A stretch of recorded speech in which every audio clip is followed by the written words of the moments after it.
जैसा कि आप जानते हो, एग्ज़ाम्स पास आ रहे हैं और अभी तक आपने साल भर कुछ नहीं पढ़ा तो ये एक प्रॉब्लम हो सकती है। पर डोंट वरी, क्योंकि अभी भी आपके पास इतना समय है जिसका अच्छे से यूज़ करके आप एग्ज़ाम्स में अच्छा स्कोर कर सकते हो। तो वीडियो में बने रहो, क्योंकि आज मैं आपको कुछ टिप्स बताने वाला हूँ जिनकी मदद से आप कम समय में ज़्यादा पढ़कर अच्छा स्कोर कर सकते हो। Tip number 1, make proper study plan. सबसे पहले आपको देखना है कि आपके पास अभी और कितना टाइम बाकी है और उस हिसाब से डिसाइड करो कि किस सब्जेक्ट को कितने दिन में कंप्लीट करना होगा। अगर आपके पास 60 डेज है और एक सब्जेक्ट में 10 चैप्टर्स है तो आपको एक चैप्टर 6 डेज में कंप्लीट करना होगा। इस तरह आपको एक प्रॉपर स्टडी प्लान रेडी कर लेना है। अब आप सोच रहे होंगे कि इतने कम समय में सिलेबस कैसे कंप्लीट होगा। तो इसका जवाब है tip number 2, cover syllabus priority wise. कम समय में सिलेबस कंप्लीट करने के लिए अब आपको हर सब्जेक्ट के चैप्टर्स को प्रायोरिटी वाइज पढ़ने की ज़रूरत है।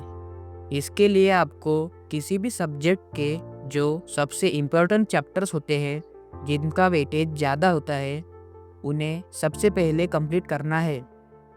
बाद में आपको उनसे कम इम्पोर्टेंट वाले चैप्टर्स पढ़ने हैं। इस तरह अगर किसी कारण से लास्ट के कुछ चैप्टर्स छूट भी गए तो उनसे आपके स्कोर पर ज़्यादा फर्क नहीं पड़ेगा, क्योंकि आपके सारे इम्पोर्टेंट चैप्टर्स पहले ही कंप्लीट हो चुके होंगे। Tip number 3, set daily goals.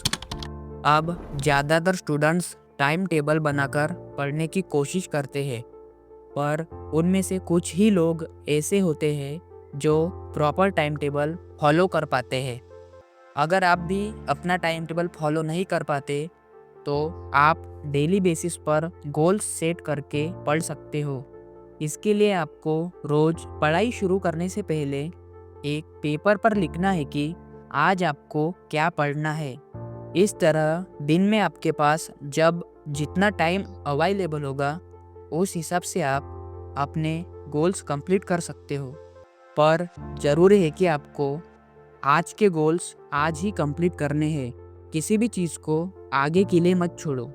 अब सबसे ज़रूरी बात, टिप नंबर 4, रिवीजन। इतनी पढ़ाई करने के बाद भी एग्ज़ाम के वक्त कुछ याद ना आए तो सारी मेहनत वेस्ट हो जाएगी।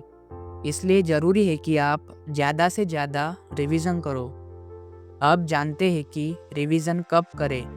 तो आपने एक दिन में जो भी पढ़ा उसे रात को सोने से पहले रिवाइज करो। फिर नेक्स्ट डे आगे पढ़ने से पहले पिछले दिन जो पढ़ा उसे फिर रिवाइज करो।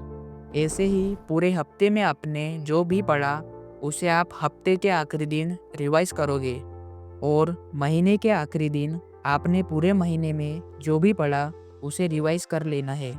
इसके बाद भी अगर कभी आपको लगे कि आप कुछ चीज़ें भूल रहे हो तो आप फिर से उसे रिवाइज कर सकते हो।